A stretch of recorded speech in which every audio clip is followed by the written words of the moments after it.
राधे राधे दोस्तों, जय श्री कृष्ण।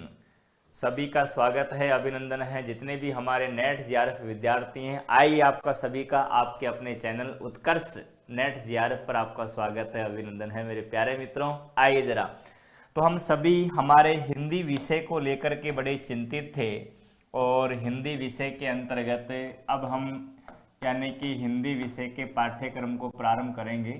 तो यहाँ पर हमारा यानी कि हिंदी विषय को लेकर हम तैयारी कर रहे हैं। हमारा सबका उद्देश्य है आपके नेट, आपके फिर कहें तो जेआरएफ जूनियर रिसर्च फेलोशिप, और फिर कहें तो हम किसी भी आप यानी कि राजस्थान की जैसी सेट परीक्षा कर लीजिए। हाँ, कॉलेज लेक्चर भी कह सकते हैं। हाँ, कॉलेज लेक्चरर भी कह सकते हैं। हाँ, ये सभी भर्ती परीक्षाएं इसी में आ जाती है। जब आप नेट जीआरएफ पढ़ लोगे तो सब तैयार हो गया, ये समझ लीजिए आप। तो मेरे प्यारे मित्रों, फिर एक बार आपका पुनः स्वागत है। तो हम हिंदी विषय को लेकर के आए हैं और आज हम जिसकी चर्चा करेंगे वो है हमारे हिंदी साहित्य का इतिहास। हिंदी साहित्य का इतिहास एक बहुत बड़ा भाग है, इस भाग को लेकर के चलेंगे हम। आपको मैंने पहले अवगत करा दिया था कि हमारे यानी कि हिंदी साहित्य का इतिहास बहुत बड़ा भाग है। आपकी 10 इकाइयों में सबकी पाठ्य, एक काव्य शास्त्र वाला थोड़ा सा छोड़ लीजिए, एक इकाई वाला, बाकी सब के अंतर्गत हिंदी साहित्य का इतिहास ही हिंदी साहित्य का इतिहास है आपका। तो कुल मिला करके समझ के चलो कि जितने भी हमारे सवाल आएंगे उन सभी सवालों के अंतर्गत ये आपके आना ही आना है। हाँ, और यूँ भी समझ लीजिए कि लगभग आपके 90 सवाल आपके हिंदी साहित्य के आएंगे। हाँ, 10-15 सवालों के लिए मैं कहीं नहीं कहूँगा, हो सकता है कि 80 सवाल तो आप मान के चलिए, 80 सवाल तो आपके हिंदी साहित्य के आपसे पूछे जाने हैं। सब कुछ हिंदी साहित्य ही है। तो सबसे पहले तो मैं आपको एक बात बता देता हूँ कि हिंदी साहित्य क्या है। अब कुल मिलाकर के हिंदी साहित्य क्या है, आपको सरल भाषा में यदि मैं समझाऊं तो मैं ऐसे कह सकता हूं कि हमारे हिंदी के लेखक यानी कि जब से हमारी हिंदी भाषा का उद्भव विकास हुआ, समझिए, जब से हमारी हिंदी भाषा का उद्भव विकास हुआ, उद्भव विकास को लेकर के आज तक जो हमारा हिंदी साहित्य लिखा गया है, आज से पहले तक जो कुछ भी लिखा गया है हिंदी में, वो सब कुछ हिंदी साहित्य का इतिहास ही है। अब वो जो बेचारे हमारे जितने भी हमारे राइटर आए हैं, लेखक हैं, उनकी कृतियां हैं आपके पूरे युगों के अंतर्गत बंटवारा होते हुए आए हैं। तात्कालिक परिस्थितियां कैसी थी, वातावरण कैसा था, राजनीतिक दृष्टिकोण कैसा था, सामाजिक स्थितियां कैसी थी, धार्मिक परिस्थितियां कैसी थी, सांप्रदायिक स्थितियां कैसी है, इन सब के आधार पर हमारा साहित्य लिखा गया। और इसी साहित्य को हम यहाँ पर इतिहास के तौर पर यहाँ पर पढ़ेंगे, अर्थात हमारे हिंदी साहित्य के अंतर्गत क्या क्या लिखा गया, किन किन विद्वानों लेखकों ने हमारे कौन कौन से ग्रंथ लिखे और उन ग्रंथों के लिए हमारे उनकी जानकारी कौन से ग्रंथ मिली। आप ऐसे समझो, ऐसे नहीं समझो तो कैसे, जैसे कि मैं ऐसे कहूँ कि जैसे कि आपने किसी को रुपये दे रखे हैं, किसी को 100 दिए, किसी को 500 दिए, तो आपके किसको दिए वो तो उस पन्नों में लिखे हुए हैं और पन्नों का आपका बन गया एक रजिस्टर। तो रजिस्टर तो है पूरा हिंदी साहित्य का इतिहास, और उन पन्नों के अंतर कौन कौन किस किस को रुपए दिए गए, अर्थात किस किस आपके लेखक ने, किस किस आपके राइटर ने, किस किस कवि ने कौन कौन सी कृति लिखी है, कौन कौन सी रचना लिखी है, उसकी क्या विशेषता रही है, उसके बारे में जो जानकारी है वह संपूर्ण हमारे हिंदी के साहित्य इतिहास में आती है। यानी कि जब से हमारी हिंदी चालू हुई है तब से लेकर आज तक जो कुछ भी लिखा गया है संपूर्ण हिंदी साहित्य ही है, ये समझ लीजिए। जब से, अच्छा इतना ही नहीं, आपकी संस्कृत भी हल्की फुल्की हमारे इसमें आई जाती, थोड़ी बहुत, ज्यादा नहीं, क्योंकि रीतिकाल का संदर्भ लेकर चलते हैं तो कहीं न कहीं संस्कृत का आधार हमको लेकर चलना ही पड़ता है। तो संस्कृत भी हल्की फुल्की आ ही जाती है, अपभ्रंश तो पूरी सी ही आपकी हिंदी में आ जाती है। तो कुल मिलाकर के आप ऐसे समझो कि लगभग आपके 500 ईस्वी के बाद से लेकर के आज तक जो कुछ भी लिखा गया है हिंदी भाषा में, अपभ्रंश भाषा में, सब कुछ आप पढ़ने वाले हो। अब बात है कि जो उपलब्ध है उनको तो पढ़ लेंगे और जो उपलब्ध नहीं है उन सबको छोड़ देंगे। तो आइए हम पढ़ तो रहे हैं सबसे पहले आपके हिंदी का इतिहास, हिंदी साहित्य का।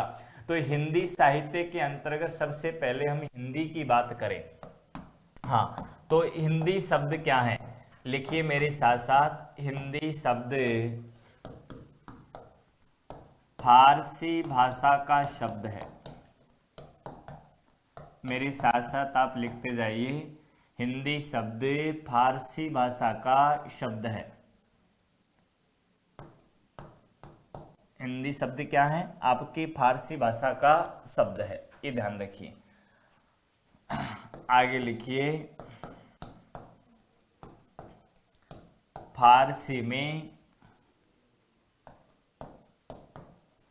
से का उच्चारण, फारसी में से का उच्चारण है होता है। से का उच्चारण क्या होता है होता है, जिससे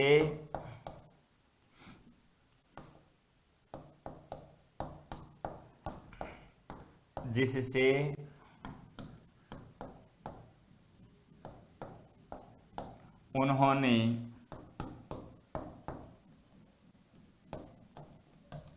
सिंधु क्षेत्र को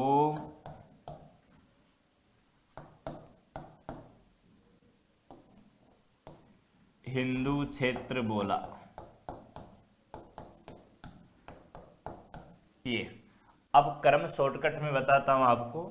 जैसे कि हमारे यहाँ पर सिंधु नदी बहती है, सिंधु में से का उच्चारण इन्होंने है किया, और ये जो आपका ध है ये अल्प प्राण में परिवर्तित हो गया।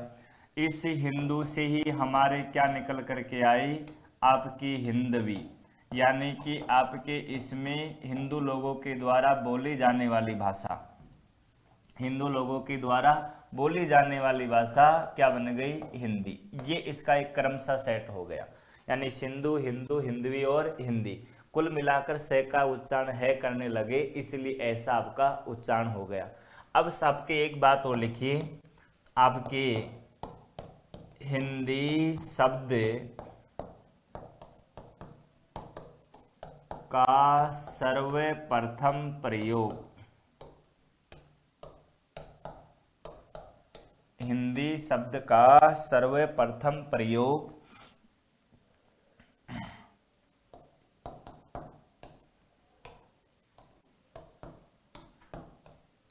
सरफुद्दीन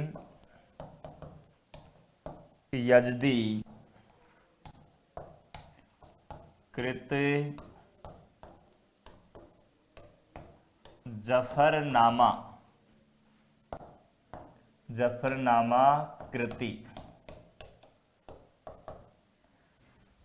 हिंदी शब्द का सर्वप्रथम प्रयोग सरफुद्दीन यजदी कृत जफरनामा कृति में मिलता है, अच्छा एक बात देखिए, यानी कि हमारे हिंदी जो शब्द है, इस हिंदी शब्द का सर्वप्रथम प्रयोग किया सरफुद्दीन ने। किसने किया है, सरफुद्दीन ने। इनकी कृति है जफरनामा, इस कृति में इन्होंने हिंदी शब्द का प्रयोग किया है पहली बार। जब पहली बार इन्होंने इसका प्रयोग किया, यानी कि हिंदी का, तो आपके हिंदी चलन आगे धीरे धीरे करते बढ़ता गया, और ये फारसी लोगों ने तो हमारे लिए बोला ही यही है।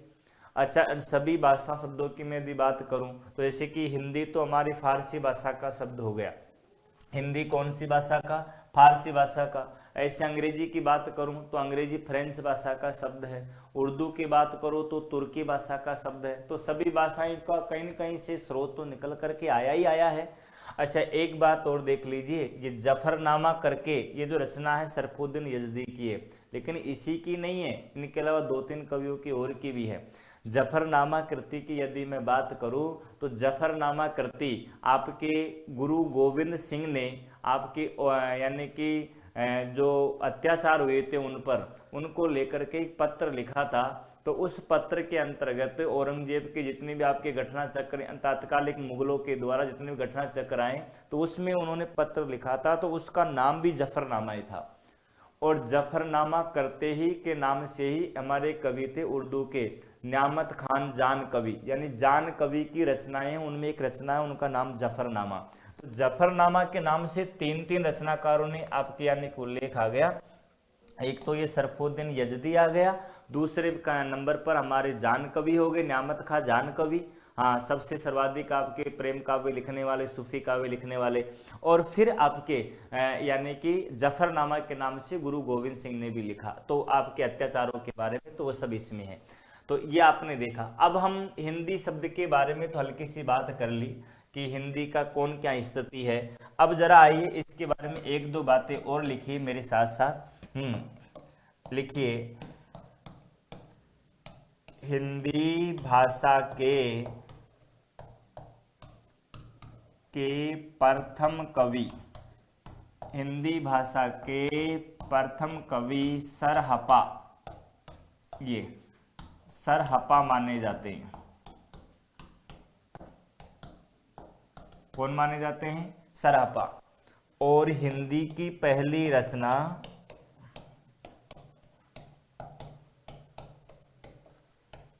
हिंदी की प्रथम रचना देवसेन कवि, देवसेन ये जैन कवि हैं,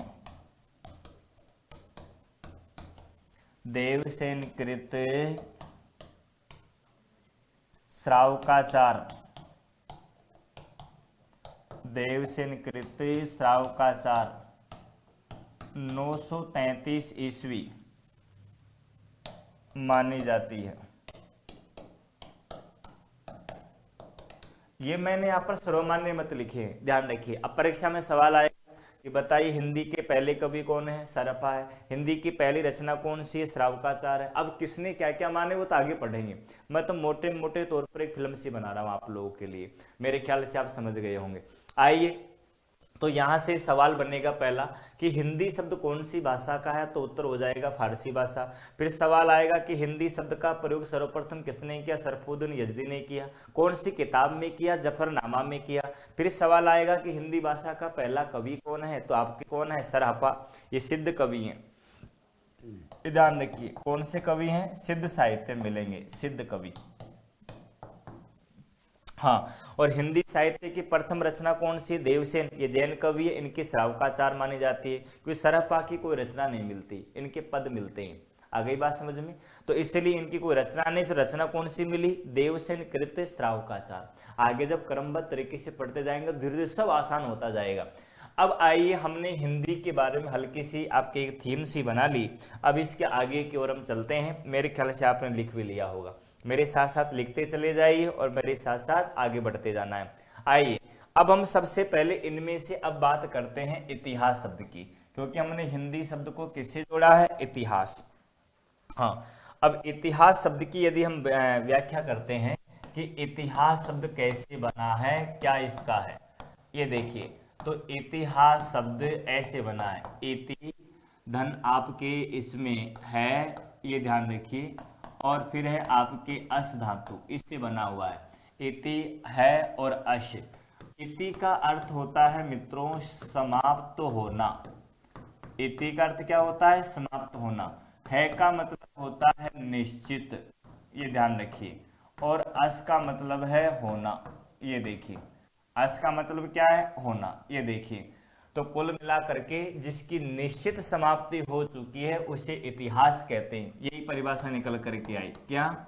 लिखो मेरे साथ साथ, जिसकी निश्चित समाप्ति हो चुकी है उसे इतिहास कहते हैं। ये देखिए, कुल मिलाकर के इतिहास की परिभाषा हम बात करें तो ये आपने लिखा, एक परिभाषा और लिखिए, एक परिभाषा और लिखिए। अतीत के किसी तथ्य, घटना का वर्णन, घटना का वर्णन, विवरण जानकारी, विवरण है जानकारी,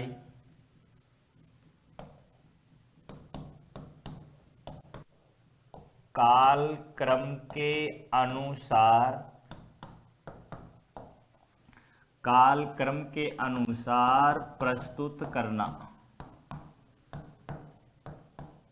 प्रस्तुत करना इतिहास कहलाता है।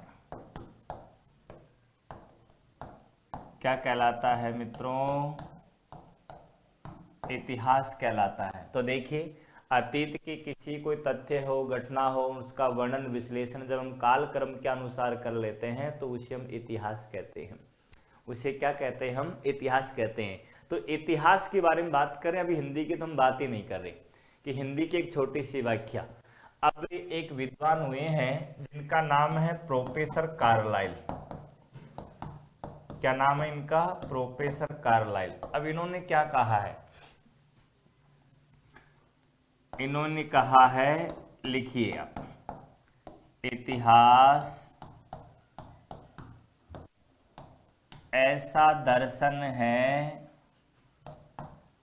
जो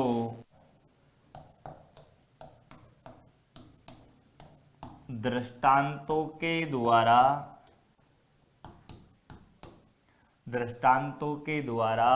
शिक्षा प्रदान करता है। इतिहास ऐसा दर्शन है जो दृष्टांतों के द्वारा शिक्षा प्रदान करता है। ये तो इन्होंने इतिहास के बारे में ये कहा, अर्थात जिसकी निश्चित समाप्ति हो चुकी है, जो आपके यानी कि निश्चित जिसका समापन हो चुका है, उसकी जानकारी हम समय के अनुसार किसी तथ्य के आधार पर उसको प्रस्तुत कर देते हैं।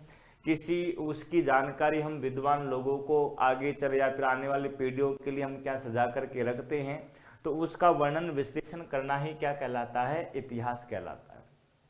आ गई बात समझ में? अब इतिहास की बात तो हमने ये कर ली, लेकिन इतिहास थोड़ी ना पढ़ रहे हैं हम तो हिंदी साहित्य का इतिहास पढ़ रहे हैं। अब हिंदी साहित्य के इतिहास में एक शब्द आया था, साहित्य। अब साहित्य की परिभाषा क्या हो सकती है? तो आइए सबसे पहले हम साहित्य की परिभाषा के बारे में बात करते हैं। ये अब साहित्य शब्द ऐसे बना है, से धने हित धने ये प्रत्यय, और इसकी सीधी सी परिभाषा ये हो गई जिसमें सबके हितों का साधन हो,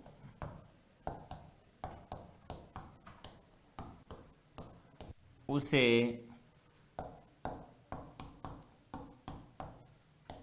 साहित्य कहते हैं। ये देखिए, जिसमें सबके हितों का साधन हो उसे साहित्य कहते हैं। अर्थात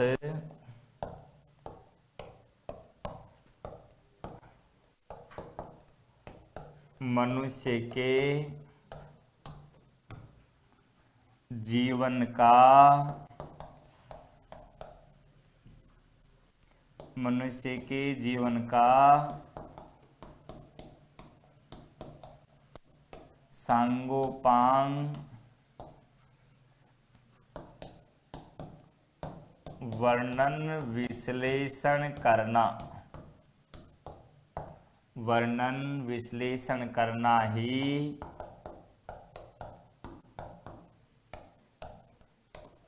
साहित्य कहलाता है।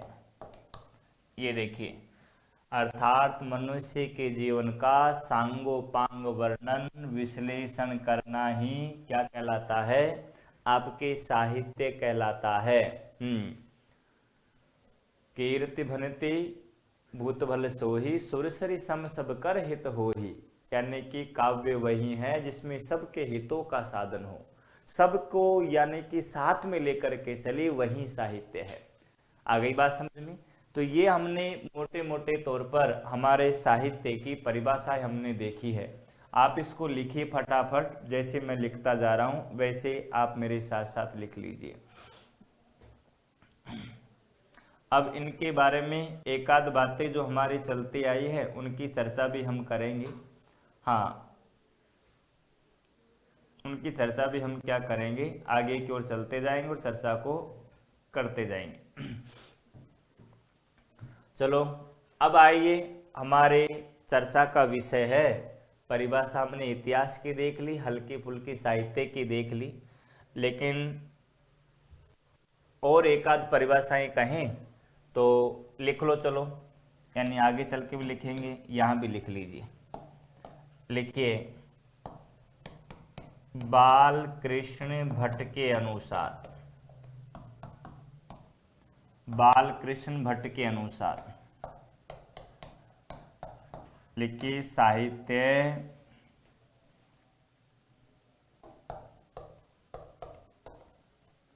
जन समूह के हृदय का विकास है।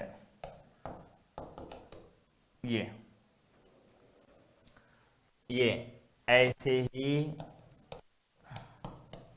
आचार्य हजारी प्रसाद द्विवेदी, इन्होंने कहा, मैं साहित्य को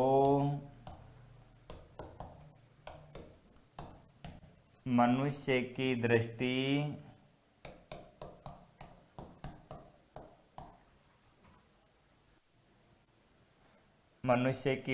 से देखने का पक्षपाती हूं। किसकी दृष्टि से देखने का पक्षपाती हूं? मनुष्य की दृष्टि से देखने का पक्षपाती हूं।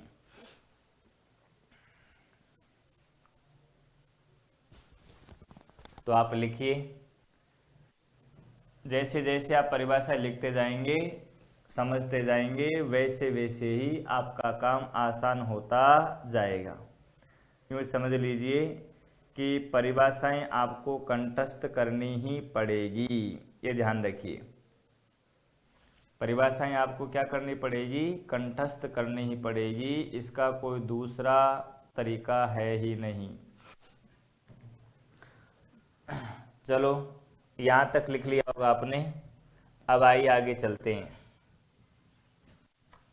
आगे लिखिए, महावीर प्रसाद द्विवेदी,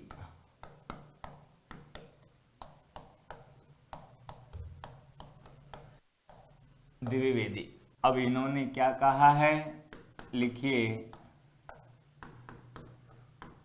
ज्ञान राशि के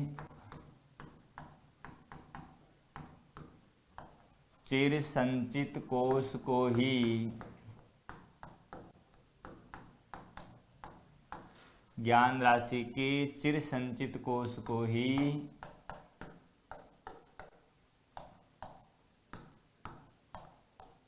साहित्य कहते हैं। एक तो ये लिखिए, बहुत महत्वपूर्ण परिभाषा है। एक परिभाषा और लिखिए, इनकी साहित्य की चेतना में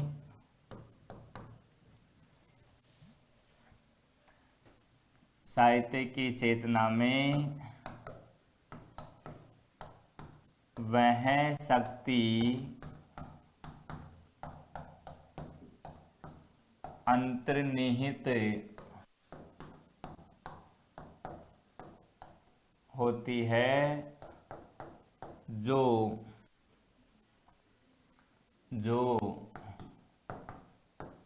बड़ी बड़ी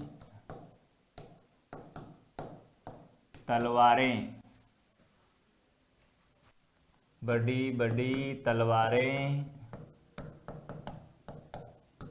बम और तोपें नहीं कर सकती। कर सकती वह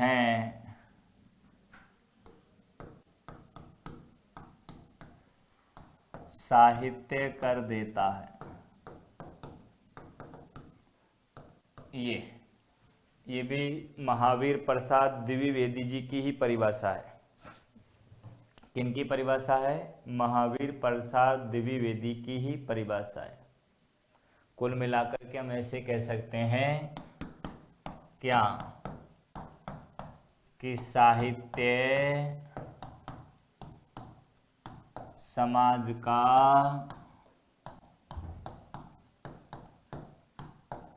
दर्पण होता है। क्या कह सकते हैं? साहित्य समाज का दर्पण होता है। ये देखिए, साहित्य क्या होता है? समाज का दर्पण होता है। ये ध्यान रखिए। तो ये आपको इस तरीके की परिभाषाएं आपको याद रखना है। ऐसे ही एक ये भी लिख लो, डॉक्टर नगेंद्र की परिभाषा।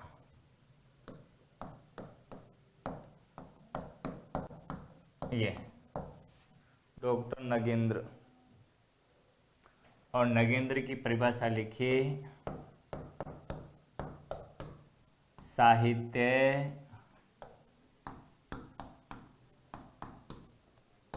आत्माभिव्यक्त जीवन की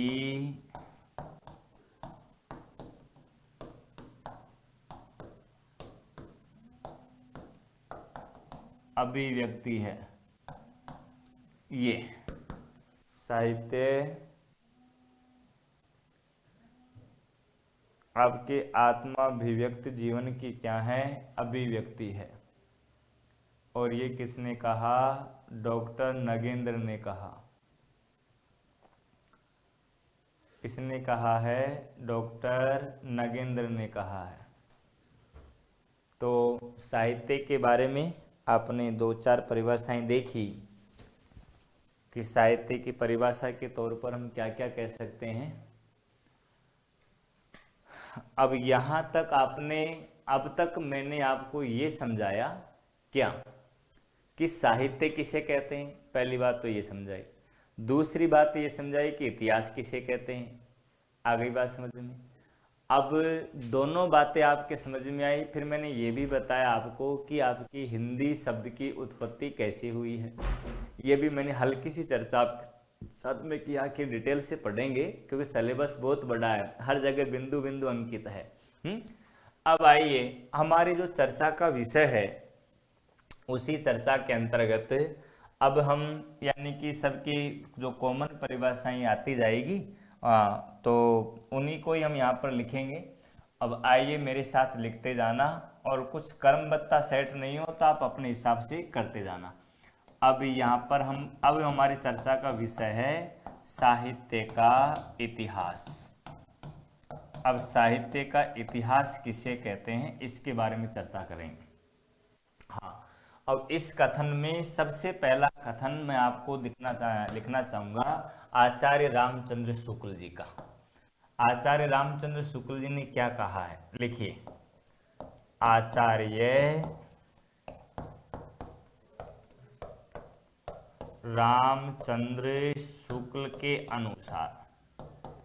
अब क्या कहा इन्होंने, शुक्ल जी ने? लिखिए, प्रत्येक देश का साहित्य वहाँ की जनता की चित्तवृत्ति का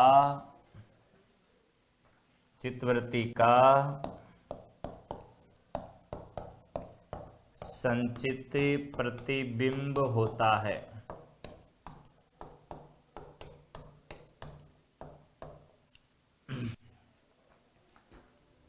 तब यह निश्चित है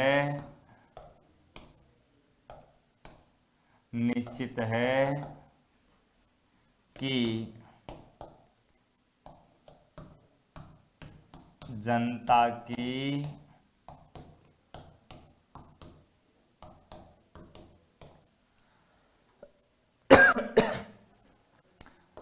चितवर्ती के साथ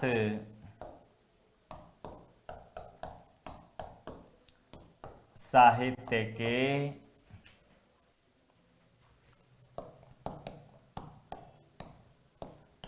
स्वरूप में भी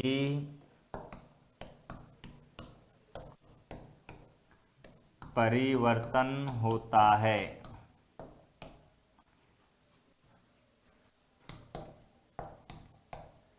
इन्हीं चितवर्तियों को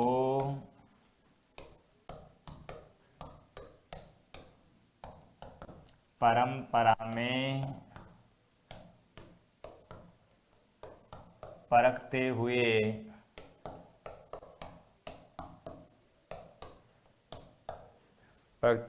साहित्य के साथ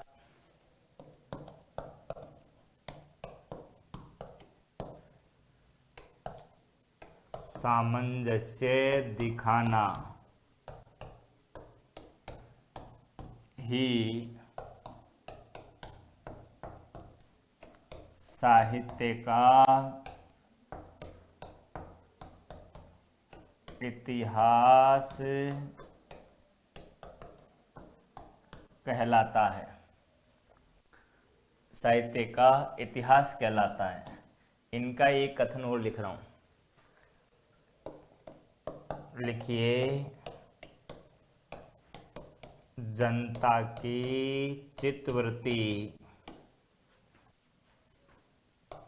जनता की चित्तवृत्ति बहुत कुछ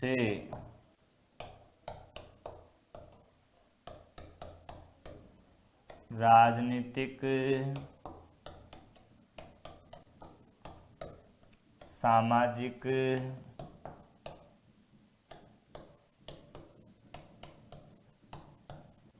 सांप्रदायिक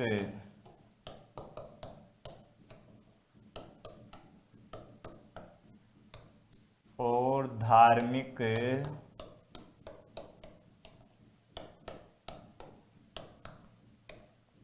परिस्थितियों